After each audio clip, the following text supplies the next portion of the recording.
Block the doors! On what grounds? Possible fraud! You have not verified that. Stay where you are. State the policy. What is happening? Nobody leave! This account does not belong to you. Lower your voice. Answer the question. Verify the documents. Where did the money come from? Do not touch anything. Use the secure channel. You are. Is that a threat? It is a question. We heard everything. Put those phones down! He has not threatened anyone. He is. Give me that book! Do not touch. The code is verified. No, it is not. Close the screen. Read the next line. Read the next line. Beneficial owner. Stop typing! Why? The audit log will Daniel, pick up. The executive code is still active. Be quiet! The door should stay open. Lock them! Your regional is not answering! You do not know that! She sent you Nobody... Sir, the transaction is under review. Open that office immediately. 8 minutes. Then preserve every record. The accounts are still restricted. Begin the... Mr. Chairman, are you all right? Chairman? I knew the code was real. He owns the bank? Not before you return my mother's book. Do it now.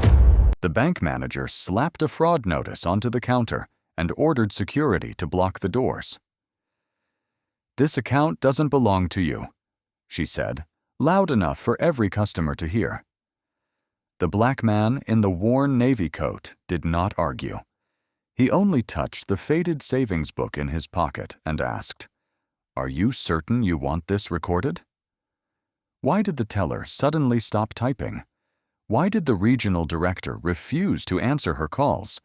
And why, minutes later, did the bank's own CEO rush through the lobby and address the accused stranger with a title no one expected?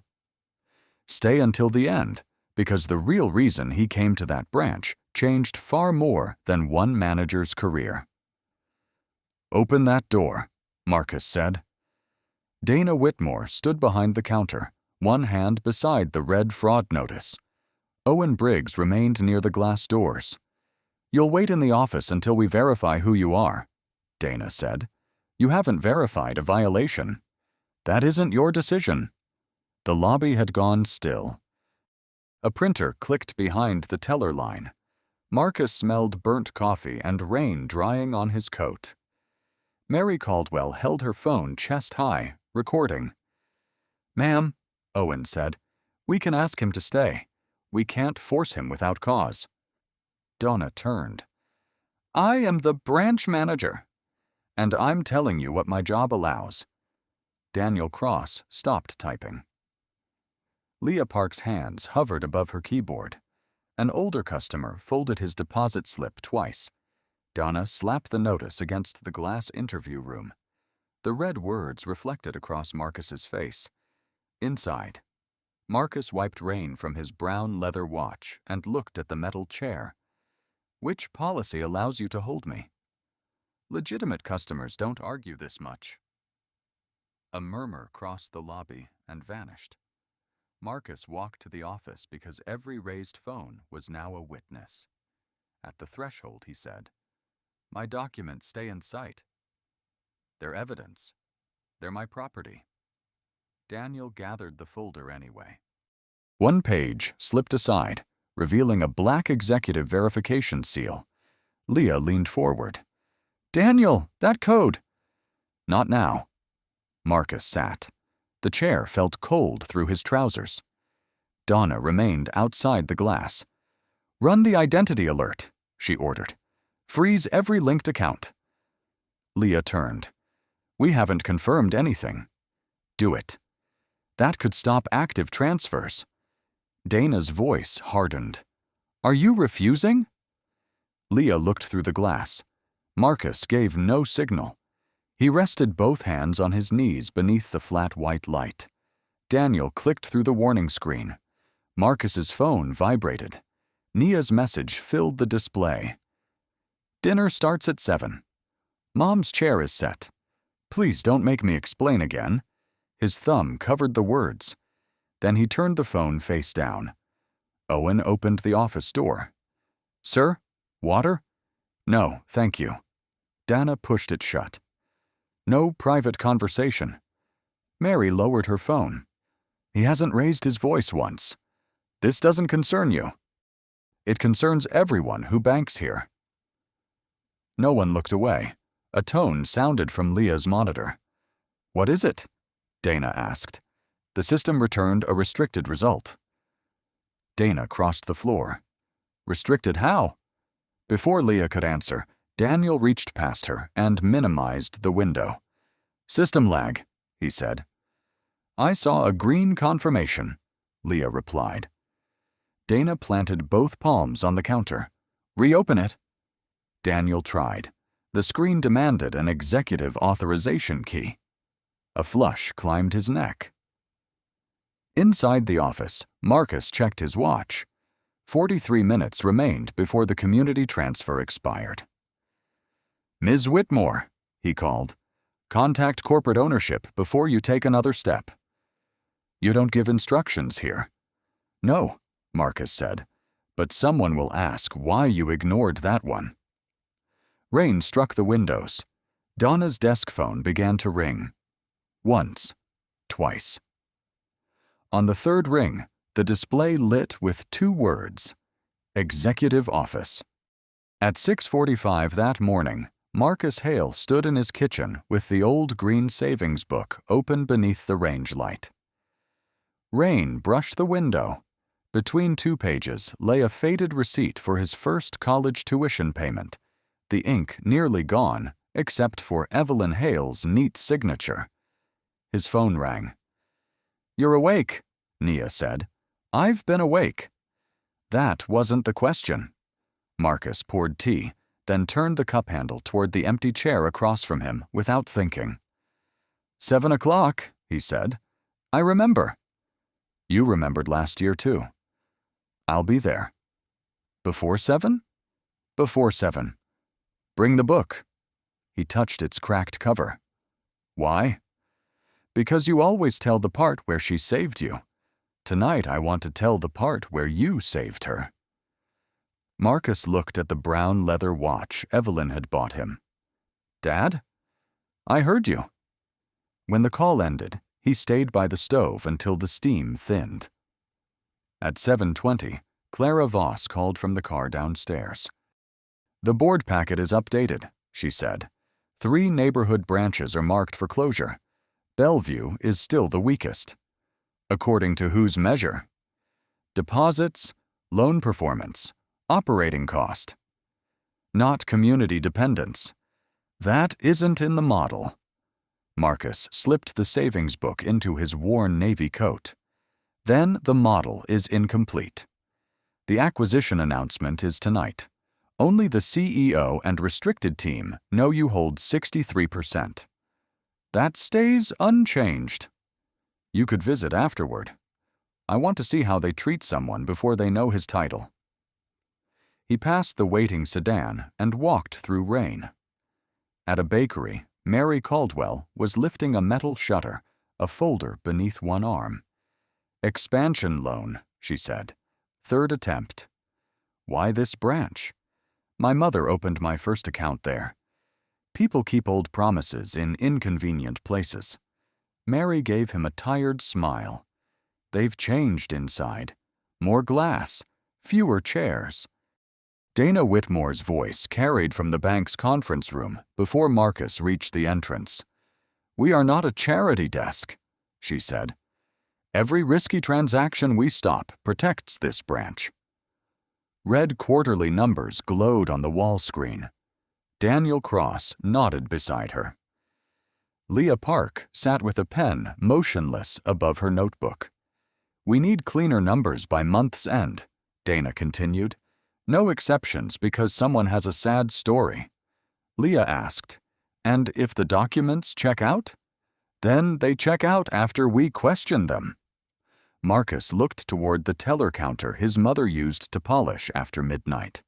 For 1 second, he could almost hear her keys tapping against the mop bucket while he did homework nearby. Dana stepped into the lobby and saw him.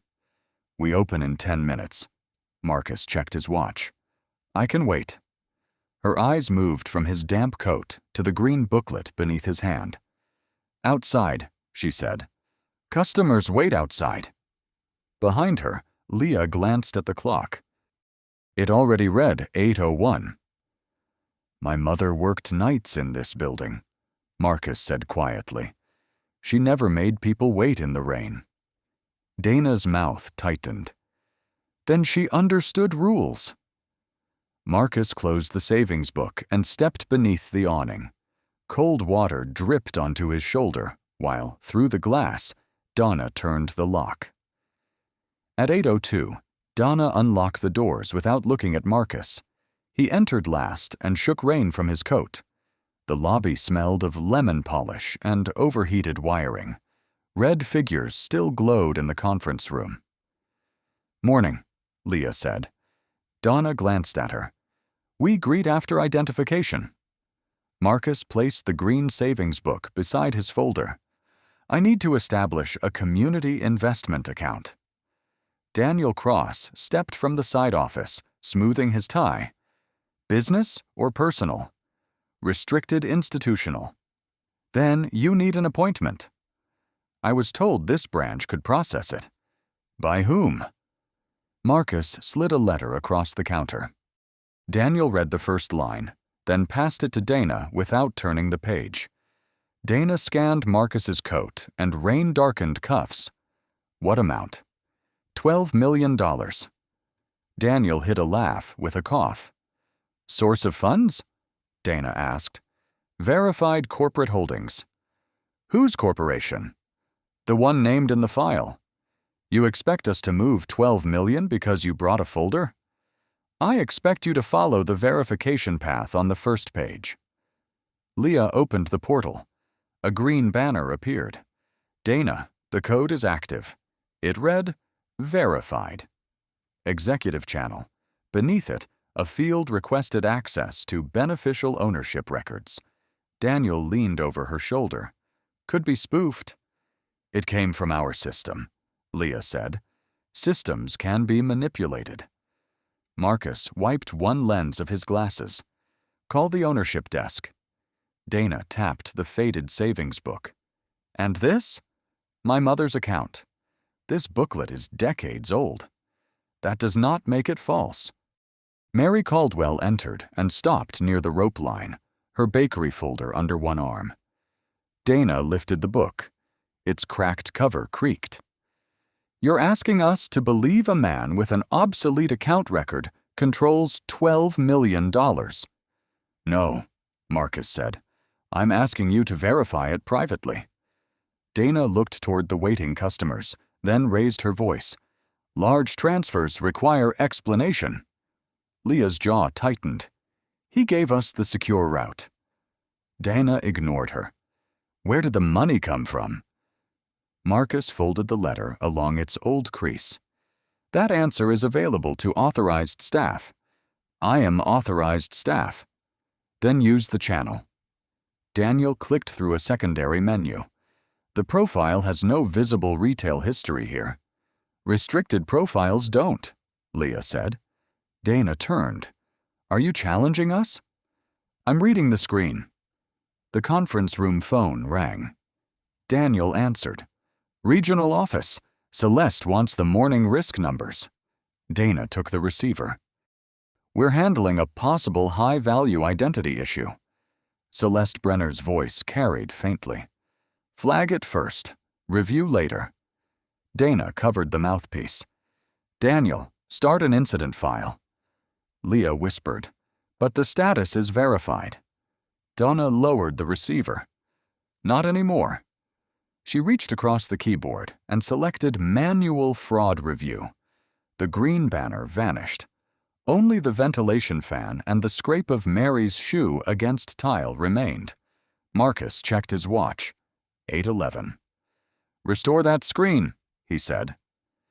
Dana lifted the savings book from the counter. "First," she replied, "you're going to explain who you really are." "Who I am is already in the file," Marcus said. Dana held the green savings book between two fingers. "Then say it out loud." A customer near the entrance stopped writing. Mary Caldwell shifted her bakery folder. Leah's screen showed the gray outline where the verified banner had been. "My identity is not a lobby announcement. $12 million is not routine. That is why your system provided a restricted channel." Daniel opened an incident report. The keys sounded too loud.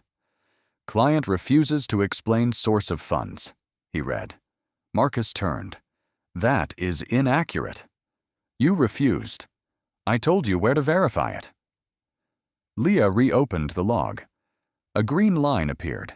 Executive channel. Authenticated. Beneath it sat beneficial ownership. Access limited. This came from inside the bank, she said. Daniel folded his arms. Or from someone who knows our system. Cold air pressed against Marcus's damp collar. Call corporate ownership. Dana dialed and switched to speaker. After 3 tones, an automated voice requested a 6-digit executive key. What is it? She asked. If you are authorized, you have one. Her jaw tightened. She pressed 0. The line clicked, then directed restricted requests to the secure portal. Leah touched the monitor. The portal we just closed. I closed nothing. You selected manual fraud review. Mary raised her phone. Dana noticed. Recording is not permitted here. I'm in the customer lobby. Put it away or leave. Mary lowered it, but the red dot remained visible beneath her thumb. Dana returned to the folder. Who sent the money? Hale Meridian Holdings. Your relationship to it? Authorized principal. That means nothing. It means the answer is behind the access screen. Daniel searched the public registry. The page showed the company, a legal office, and a notice that ownership information had changed after a private transaction. No photograph appeared. Donna exhaled. No public match. Private ownership is often private, Marcus said. Convenient. Leah pointed to the timestamp. Authorization issued at 6:12. It expires at 9. The receiving fund closes at 8:55, Marcus said. What happens then? Leah asked. 3 neighborhood branches lose the capital assigned to keep them open. Dana gave a dry laugh. Now the bank collapses if we question you. No. People lose services because you chose performance over verification. Daniel's fingers stopped. Through the conference room glass, red quarterly numbers kept blinking. Dana saw the customers looking at them. You came in with an old booklet, an unverifiable title, and a transfer larger than this branch handles in a year, she said. You do not get to lecture me. Marcus extended his hand. Return my mother's savings book. Dana placed it beside Daniel's incident folder. Until this is resolved, nothing you brought in leaves the counter. Leah rose. Personal property is not evidence. Dana pulled a clear sleeve from a drawer. Marcus kept his hand open between them. Miss Whitmore, he said, quieter now. Do not put that book in the bag. For a moment, only the ventilation fan moved the air. Then Dana slid the faded green cover into plastic and pressed the seal shut.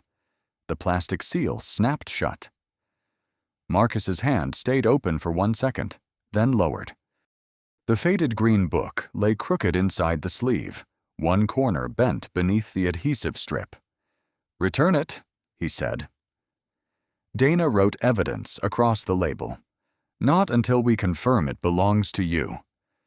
You watched me take it from my coat. That proves possession. Mary's phone rose slightly. The lobby was quiet enough for the wall clock to sound sharp above the ventilation hum. Leah stood behind the teller station. Dana, we have no basis to call that evidence. We have suspected identity fraud. We have a verified executive code. Dana turned toward the customers. This man is attempting a $12 million transfer using credentials that do not match his profile. Keep my financial information private, Marcus said. You lost that privilege when you presented false documents. You have not found one. Donna pointed to the glass office. Sit down. I will remain where my property is visible. Owen Briggs approached, his shoes squeaking on damp tile. He hasn't threatened anyone. This is a security matter. I can observe him. I cannot detain him because you dislike his answers. Donna's jaw tightened. Block the exit. I won't do that without cause. Daniel, freeze every account linked to those credentials. Leah turned. That could suspend active transfers. Do it. Daniel looked at Marcus before touching the keyboard. If you submit the alert without the verified code, Marcus said, checking his watch, the record will be incomplete. I'm documenting what happened. Then document the green confirmation. It disappeared. After she closed it. Dana stepped between them. You do not question my staff. Marcus looked past her. The record will. Daniel swallowed and clicked submit. Marcus's phone vibrated. A reminder filled the screen. Evelyn dinner, 7 p.m. Then Naya's message appeared. Please tell me you're still coming. He turned the phone face down. Donna lifted the report. Possible impersonation. Refusal to explain funds. Aggressive challenge to staff authority. Mary spoke from beside the rope line. He hasn't been aggressive. You are not part of this review. I've been here the whole time. Then stop interfering.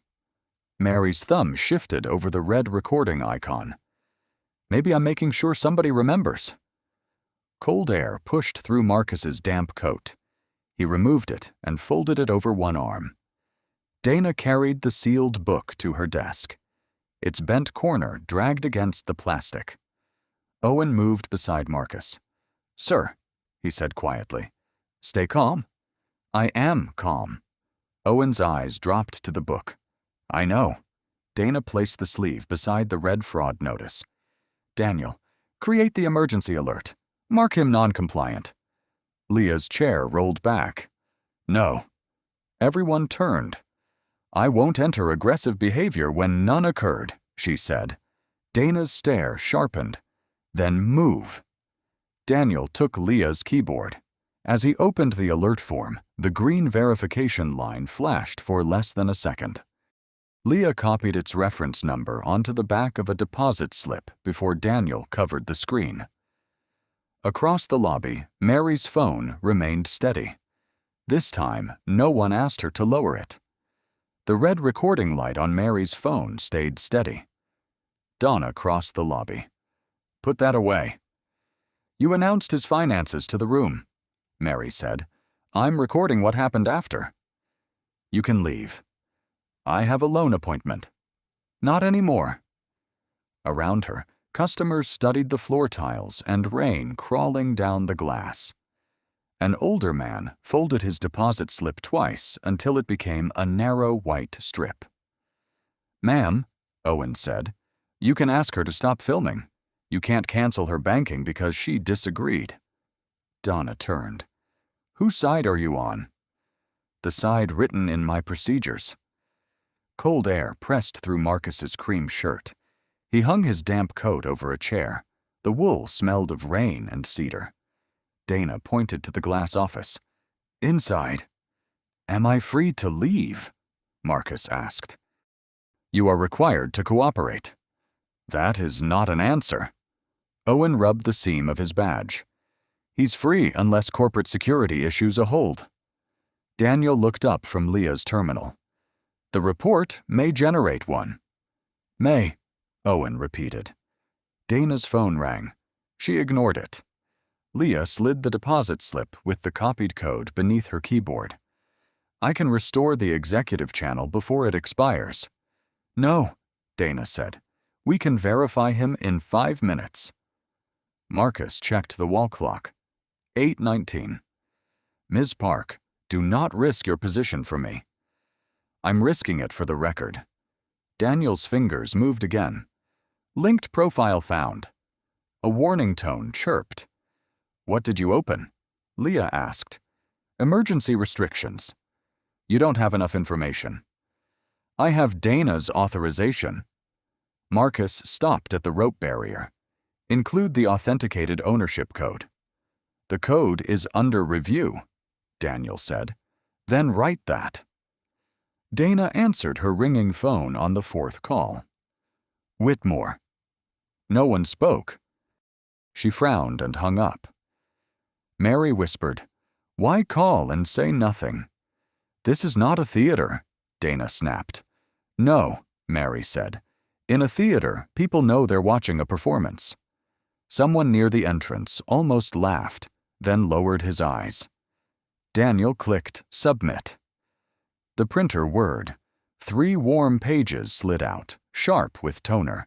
Leah grabbed the first. "You froze the holding company's operating accounts. Temporary restriction. You selected every linked instrument." Dana took the pages. "Good." Marcus's phone vibrated. Account access suspended. A second notice followed.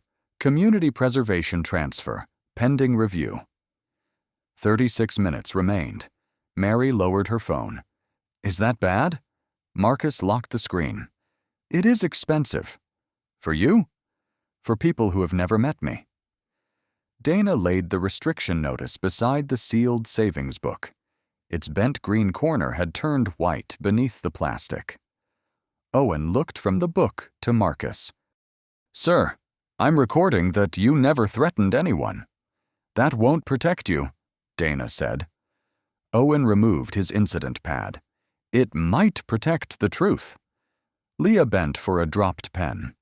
Hidden below the counter, she photographed the executive reference number and sent it to Central Compliance. A delivery receipt appeared.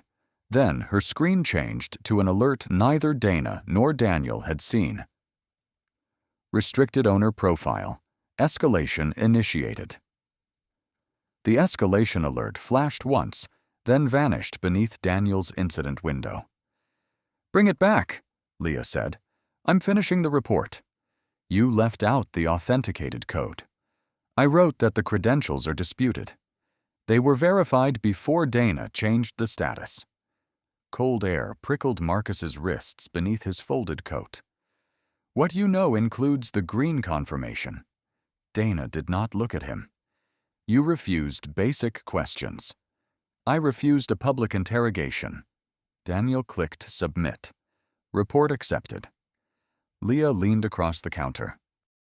"You marked no supporting verification." "The verification is under review." "You removed it from the record." "I followed my manager's instruction." Every teller monitor dimmed, then returned with a red banner. Linked accounts. Restricted. Central review. Active. Marcus's phone vibrated. Account access suspended. A second notice appeared. Community preservation transfer on hold. Deadline 00:33:41. Marcus touched the brown leather watch at his wrist. Its faint tick disappeared beneath the printer fan. "Reverse the blanket freeze," he said. Donna folded her arms. "That restriction came from Central Systems." "It came from the report you authorized. If the transaction is legitimate, it will survive review. It will not survive 33 minutes. What happens when the timer ends? The capital commitment expires. For the branches? For 3 of them." Dana gave a dry laugh. "Now our branches depend on you?" "They depend on a transfer your bank already approved." "You're trying to frighten my staff." "I am stating a deadline." "That is pressure. Time is pressure. I did not create it." The wall phone rang. Dana answered on the third tone. "Bellevue branch." A woman's clipped voice came through. "Iris Morgan, Central Financial Control. Who initiated restriction file B-441? "I did. Possible impersonation. Your report contains no executive verification result." "There wasn't a valid one." Leah spoke before Dana could cover the receiver. "There was. Reference EVC-7189. A keyboard clicked over the line. "Do not alter the file. I'm opening the audit trail." "The teller is mistaken," Dana said. "I copied the number before it was hidden," Leah replied. Then Iris said, "The reference is genuine." Donna's fingers tightened around the receiver. "Genuine doesn't mean it belongs to him." "No. but omitting it from a fraud report is a separate issue. The countdown reached 0 hours, 29 minutes, 58 seconds. Marcus slid his phone toward Dana, stopping it beside the sealed green savings book. Its bent corner pressed white against the plastic. "Restore the transfer first," he said. "Investigate me afterward." "You expect me to risk this branch on your word?" "No, on your own system." Iris returned. "I need the customer's full name." Dana answered slowly. "Marcus Hale." The keyboard stopped. "Repeat that." "Marcus Hale." Iris's voice lowered. "Keep him there. Do not question him further. I'm calling executive control." Dana heard only the first command. "Keep him there," she repeated, and motioned to Owen. Owen did not move. Marcus's phone vibrated again. This time, it was not the bank. Nia had left a voice message. Nia's name glowed on the screen while the transfer timer slipped below 28 minutes. Marcus carried the phone into the glass office and sat beneath the humming fluorescent panel. The chair was cold through his trousers. Outside, Donna spoke rapidly to Daniel with one hand covering the receiver. Owen stayed by the door. "Do you need anything?" "My book. I can't release it." "I know." Owen glanced at the clear sleeve on Dana's desk. The bent green corner pressed against the plastic like a trapped leaf. "I'm sorry." Marcus pressed play. Nia's voice came softly through the speaker. "Dad, I set Grandma's chair. I found the blue bowl she hated because you always put too much salt in the beans." Dishes clinked behind her. "I know the bank matters, but I need you to choose us before there's no one left to wait." The message ended. Above him, the lamps buzzed with the same thin electric note he remembered from childhood, when he had sat under a teller desk doing homework while Evelyn pushed a mop past midnight. "Baby," she had once whispered, wringing gray water into a bucket. "Build something they can't make you beg to enter." He had promised. Now her savings book sat inside a bag labeled Evidence. Marcus opened the secure acquisition portal. A red banner crossed the screen. Owner access suspended. Beneath it, one option remained available through his private device. Cancel transaction. His thumb hovered above it. If he withdrew, the board would close Bellevue, East Mercer, and Glen Park. Dana would lose the promotion she wanted. By morning, every person in the lobby would know the quiet man in the worn coat had been able to end the deal with one touch. It would also get him home before 7. Outside, Mary Caldwell stood beside the rope line, her bakery folder pressed to her chest. Flour dust marked one cuff of her raincoat. Donna approached her. "Your appointment must be rescheduled."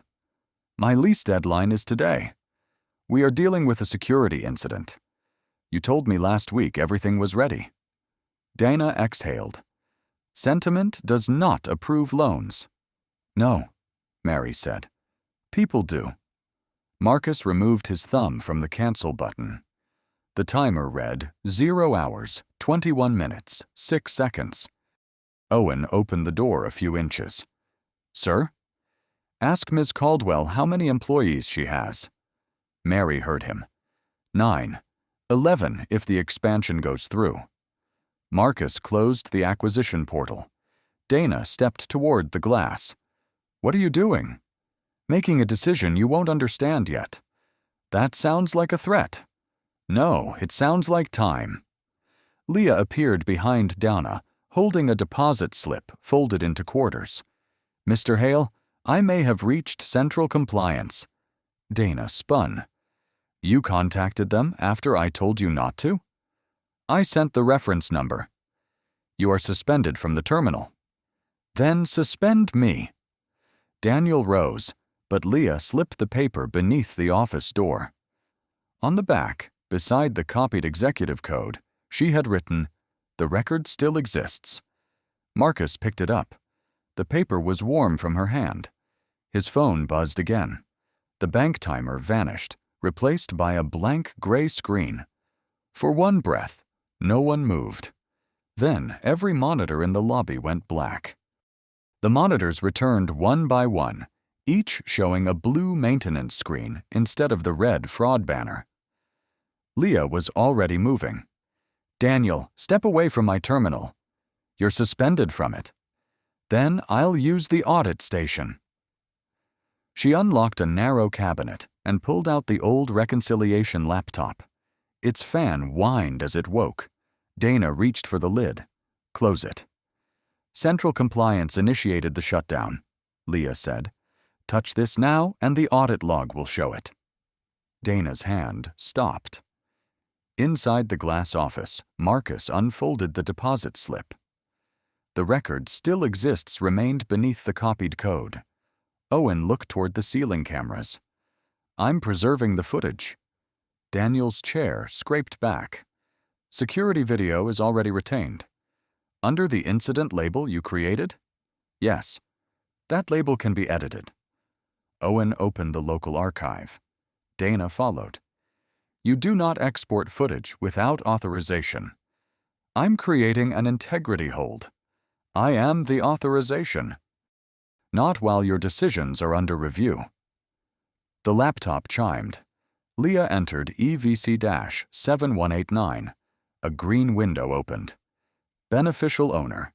Executive verification required." "There," she said. "It was never invalid." Daniel leaned closer. "That doesn't prove he is the person attached to it." "No," Marcus said through the glass. "But it proves you reported that no verification existed." Daniel looked away.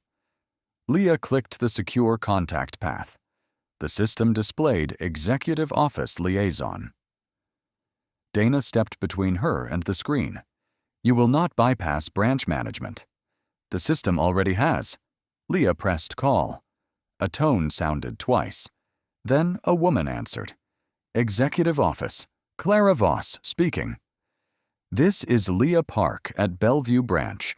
We have Marcus Hale held under fraud review. His ownership code authenticated, but the result was omitted." "Is Mr. Hale safe?" Clara asked. Marcus looked at Owen. "I am not injured. My accounts are frozen, and a community transfer expires soon. I'm opening your restricted profile now." Dana stared at the speaker. "Who are you?" "Clara Voss, executive assistant to Richard Ellison." Mary raised her phone again. Clara continued. "No one alters the file. No one questions Mr. Hale further. The chief executive is being notified." Dana's voice sharpened. "You're accepting his claim without confirming identity." "I am looking at confirmation." On Leah's laptop, a photograph appeared beside Marcus's full legal name. Dana read the next line twice. "Controlled ownership access. Level 1. Owen inserted an archive drive into the security console. The machine clicked. "Footage from 8:01 onward," he said. "Locked." Daniel moved toward him. "You can't take that." "I'm making sure no one else can." Marcus checked his watch. 17 minutes remained. "Clara, restore the transfer before anything else." "I'm trying. The freeze was filed as suspected fraud." "Then elevate it." "I already have." The printer restarted. One warm page slid out, curling at the edges. Leah lifted it. Executive escalation. Priority red. At the bottom was a second line. CEO en route. Dana read it without speaking. Then the outer doors unlocked with a heavy metallic snap. The outer doors unlocked with a metallic snap. A black sedan stopped at the curb. Richard Ellison entered before the rain could follow him inside, silver hair damp at the temples, charcoal coat unbuttoned. Clara Voss came beside him, carrying a tablet. Donna stepped forward. "Mr. Ellison, we have a suspected—" "Open the glass office." Her sentence ended there. Owen released the latch.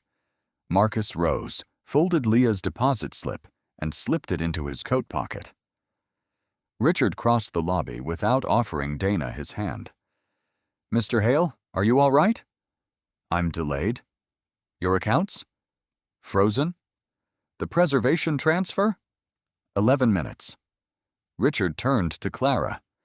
"Restore it through executive override." "I need his biometric confirmation."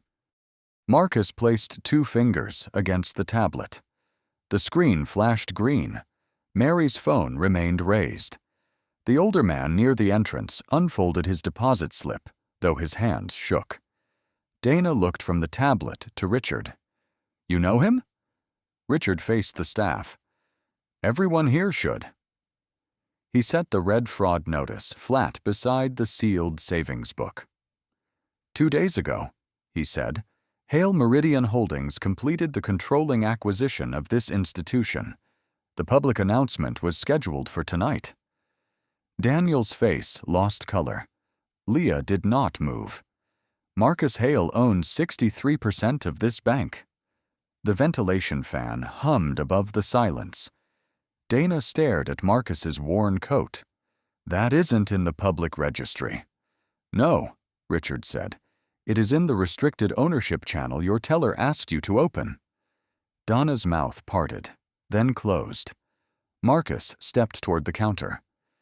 "The transfer first." Clara held up the tablet. "Override accepted. Central control is removing the freeze."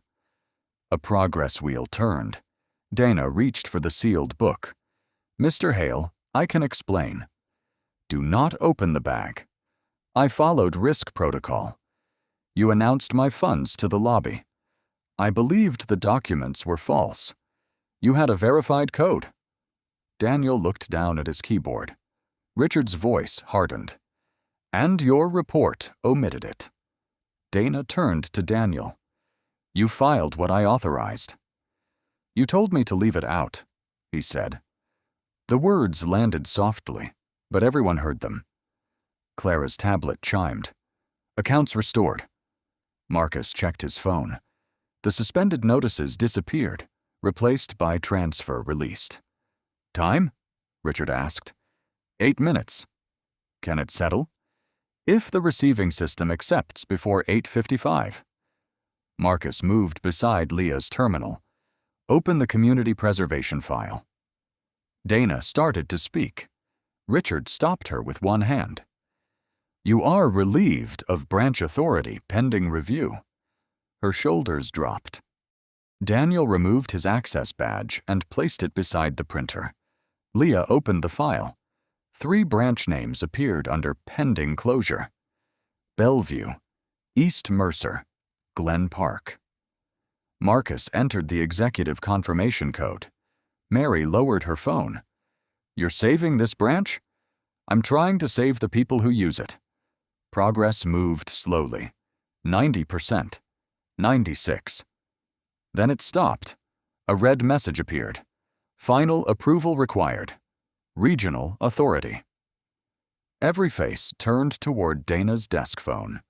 At that moment, it began to ring. The phone rang a second time. Richard answered on speaker. "Ellison." Celeste Brenner's voice came through sharp. "Why is Bellevue requesting a regional override?" "Because your branch froze the controlling owner's accounts." The line went quiet. Marcus watched the timer fall to 00:06:42. "Approve it," Richard said. "I need to review the incident." "You have 6 minutes." "I can't authorize 12 million under pressure." Marcus stepped closer. "You created the pressure when you tied performance to block transactions." Celeste's breathing changed. "Who is this?" "Marcus Hale." Another pause. Then Leah's approval box turned green. Transfer accepted. No one cheered. The printer released one page with a mechanical sigh, warm enough to curl at the edges. Marcus touched it, then looked at Mary. "Your appointment stays on the calendar." Mary pressed the bakery folder to her chest. "Thank you." "Thank the people who kept the record." Richard faced Dana and Daniel. "Both of you are suspended pending independent review. Surrender your access cards. Dana removed hers slowly. You already decided? No, Marcus said. That is exactly what must not happen. She looked at him without measuring his coat. You want me investigated after this? I want the facts examined before anyone writes your ending. Daniel placed his badge beside hers. The plastic clicked against the counter. By 10:15, the branch had closed. Rain tapped the windows while an investigator arrived carrying 2 gray cases. Amelia Grant, 47, wore rimless glasses and kept a yellow pencil behind one ear. I was told this was a single incident, she said. Marcus handed her Leah's deposit slip. It may be one incident, he replied. It may not be one decision. Amelia connected a read-only drive to the audit server. Owen loaded the preserved footage. Leah opened the transaction journal. Filter manual fraud reviews for the last 18 months, Amelia said. Daniel stood near the conference room wall. That will include legitimate flags. Good. Then the legitimate ones will survive. Rows appeared. 43 accounts. Leah narrowed the search to cases where initial verification had been positive before a manager overwrote it. 17 remained. Donna stared at the screen. I didn't handle all of those. No, Amelia said. 6 came from other branches in your region. She opened the incentive dashboard. Red bars tracked blocked transactions beside quarterly bonuses. Richard leaned forward. Who approved this metric? Celeste's name appeared at the bottom of the policy file. Dana's voice dropped. She told us cleaner numbers meant safer branches. Marcus touched the sealed savings book on the counter. Safer for whom? Amelia clicked another tab. Customer complaints filled the screen, each marked resolved without action. Mary's name was there. So was the older man who had folded his deposit slip. Leah covered her mouth. Amelia removed the pencil from behind her ear and set it beside the keyboard. This was not a bad morning, she said. It was a pattern. Then she opened the oldest complaint, and Evelyn Hale's name appeared in the scanned attachment. Amelia enlarged the attachment until Evelyn Hale's name filled the screen. Marcus did not move. The 19-year-old complaint described a night cleaner whose account was frozen after she deposited checks for her son's tuition. Who closed it? Richard asked. Regional operations, Amelia said. No interview, no appeal. Dana looked at Marcus. Your mother? Yes. At 1:30 p.m., the hearing began. Amelia placed a recorder in the center. Dana arranged 4 pens beside her pad, but her fingers kept pushing them out of line. Ms. Park, what did the system show? The code authenticated, Leah replied. Mr. Hale asked us to use the secure channel. Ms. Whitmore changed the file before the ownership screen opened. Did he refuse verification? No. Threaten anyone? No. Raise his voice? No. Leah glanced at Marcus. He told me not to risk my job for him. Owen sat next with his jacket over one arm. Were you ordered to block the exit? Yes. Did you? No. There was no threat and no reason to detain him. The amount justified caution. Owen kept his eyes on Amelia. Caution is not detention. Mary entered with flour on one cuff and set her phone beside the recorder. I stayed because everyone else looked away, she said. What did you hear? His name, the amount, the accusation. Dana's blue pen rolled away. Mary picked it up. You told me sentiment does not approve loans, Mary said. Neither should humiliation. Daniel entered last without his tie. Amelia opened his report. You wrote, no supporting verification found. Was that true? He looked at Leah, then at the screenshot. No. Why omit the code? Donna's hand stopped above the pens. Daniel rubbed the edge of his access badge. She said anything weakening the alert should be left out. You said a strong report needed a clean narrative, he told Dana. And you complied, Amelia said. Yes. Why? His fingers failed twice to unclip the badge. Because disagreeing became its own risk. Because I wanted the regional role she promised. Because it was easier to call him difficult than admit the screen contradicted us. He placed the badge beside the recorder. Amelia turned to Dana. Did regional pressure influence you? Yes. Celeste tied bonuses to blocked transactions. Every Monday, branches were ranked. So the metric made this happen? Dana aligned the pens again. Her knuckles touched them, and the row shifted crooked. No, she said. I wanted to look decisive. Customers were watching. My staff was watching. Once I announced fraud, admitting uncertainty felt like losing control. And the public questioning? I made it public because privacy would have forced me to slow down. Dana looked through the glass at Marcus's empty chair. I saw the coat, the old booklet, the amount. I decided they did not belong together. Then I used procedure to protect that decision. The recorder's red light blinked. Amelia closed Evelyn's complaint and placed it beside Donna's crooked pens. This hearing is not finished, she said. We still have 19 years of decisions to examine. Marcus touched the cracked savings book through the plastic sleeve. For the first time that day, Dana did not look away. At 4:10 p.m., the independent committee convened in the bank's boardroom. Thomas Reed, 66, chaired the meeting with a silver pen beside Amelia's audit.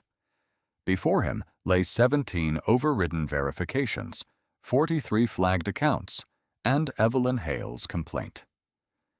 Dana and Daniel sat at the far end. Celeste appeared on a wall screen. Thomas began. Ms. Grant, did Mr. Hale present false documents? No. Was a valid verification code available? Yes. Was it omitted from the fraud report? Yes. Dana's chair creaked. Thomas faced her. You disclosed a customer's finances, seized personal property, ordered the exit blocked, and changed the review status after authentication. Do you dispute that? I believed I was protecting the bank. That was not my question. Dana looked down. No. Daniel was next. You removed the code, Thomas said. Yes? Why? I wanted the promotion. The air vent hummed above them. Thomas closed his file. You are removed from management. If you remain employed, you will enter the Customer Trust Program under final review. Daniel unclipped his badge. I understand. Thomas turned Dana's termination letter face up. You ignored earlier complaints and repeated the conduct under pressure. Your employment ends today. Dana did not touch the paper. Can I appeal? There is a process, Thomas said. The same process Mr. Hale asked you to use. Her fingers reached for it. On the screen, Celeste leaned forward. I never told anyone to mistreat customers. Amelia slid compensation charts across the table. You tied bonuses to blocked transactions and ranked branches by volume. It was risk control. It rewarded suspicion, not accuracy. Celeste removed her glasses. I'll submit my resignation. The screen went dark. A director near the window exhaled. Then the responsible people are gone. Marcus lifted the faded green savings book. Amelia had removed it from the plastic sleeve, but its bent corner remained white. He placed it between the acquisition report and the $12 million transfer file. No, he said. The responsible people are still in this room. Thomas studied him. Explain. My mother filed a complaint 19 years ago. It disappeared without review. Dana did not invent that habit. Daniel did not invent silence. Celeste did not invent a system that rewards clean numbers over honest decisions. Richard glanced at Evelyn's complaint. Marcus continued, "You can dismiss 3 people and call the bank repaired. Then another manager will learn the same lesson from another dashboard." "What do you want?" Thomas asked. "Independent review of every override. A customer ombudsman outside branch authority. Written reasons for freezes.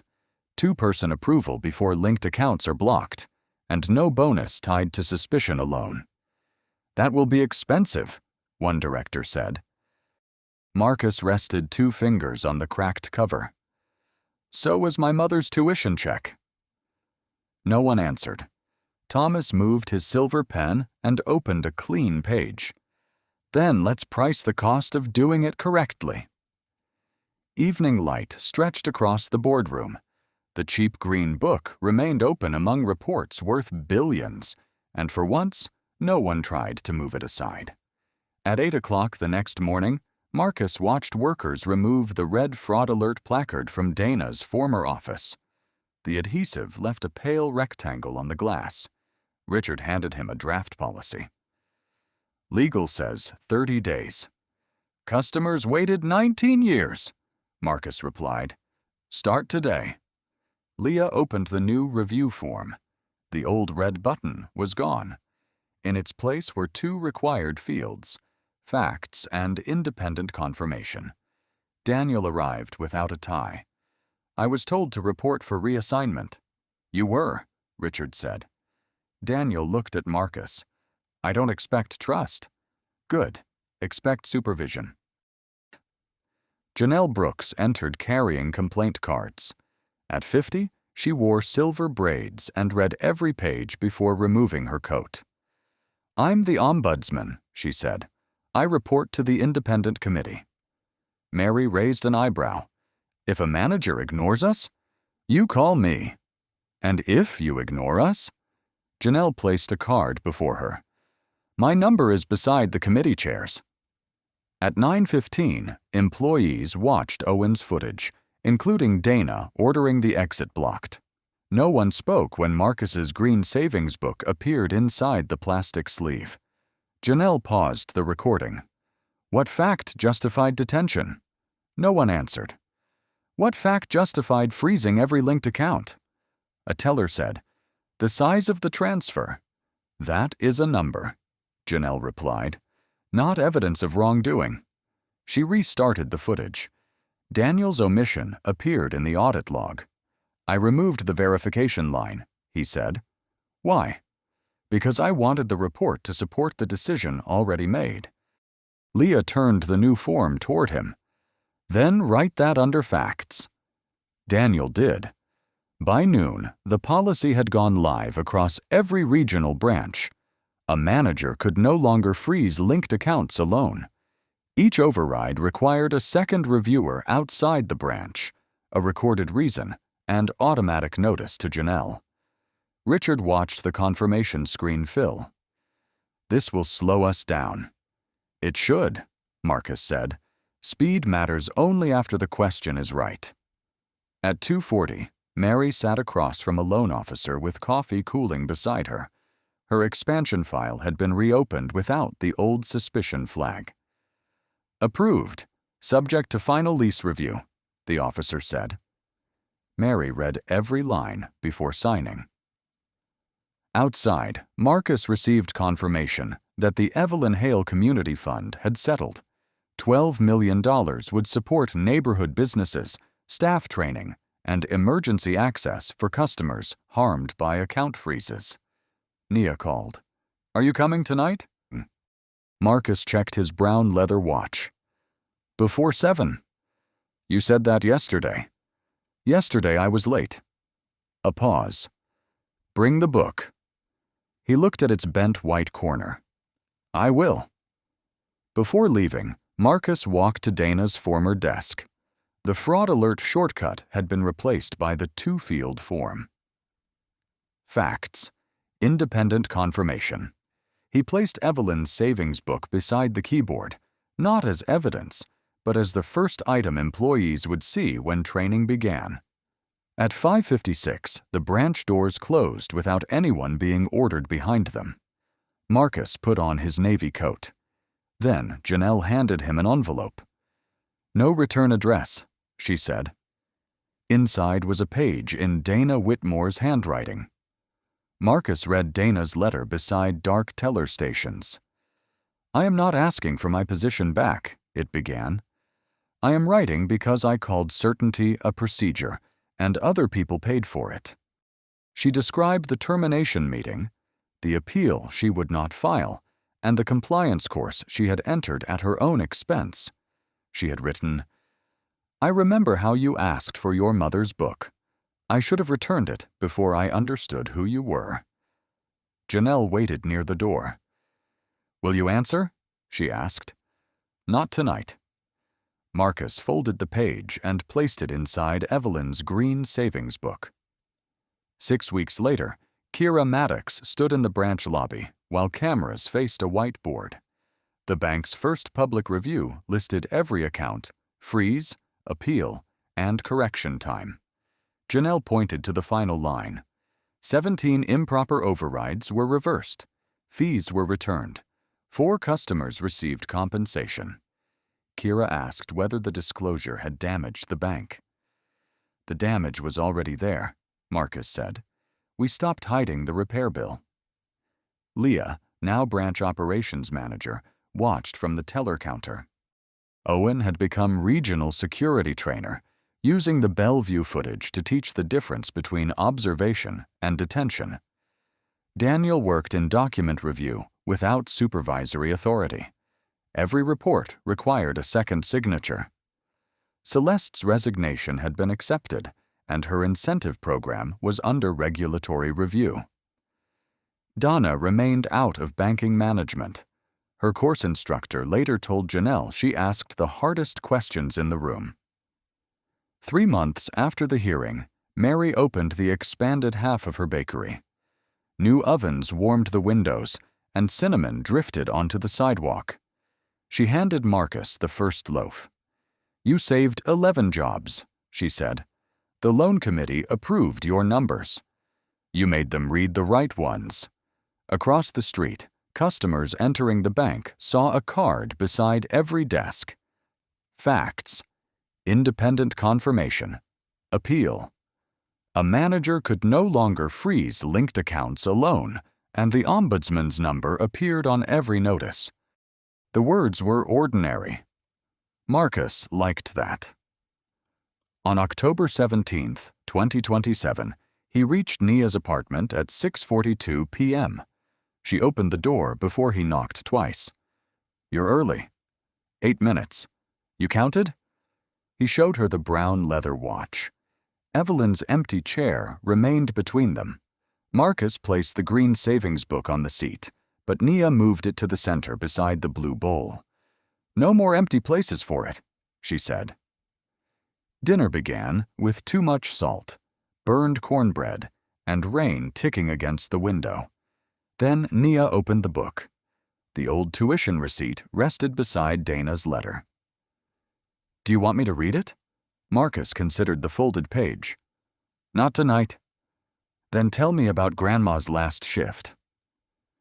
He had always begun with the mop bucket and fluorescent lights. This time he began with Evelyn coming home, removing her wet shoes, and laughing because her son had fallen asleep over an economics textbook. When his voice thinned, Nia finished the story. After dinner, Marcus washed the blue bowl while she dried it. His phone lit with a bank alert, then went dark when he turned it face down. "Everything all right?" she asked. "It can wait." He hung his navy coat by the door. The old watch ticked beside the green book. This time, he stayed. Have you ever seen someone judged before the facts were checked? Or watched a rule used to protect authority instead of people? Share your experience in the comments, especially if one quiet witness, honest employee, or preserved record helped the truth emerge. Pass this story to someone who believes dignity should never depend on clothing, wealth, title, or who is standing behind the counter. Subscribe for more stories about justice, quiet resilience, and the difficult work of changing systems after the public moment has passed. These stories are not only about consequences, they are about the people who speak carefully, keep the evidence, refuse to look away, and make sure the same harm becomes harder to repeat.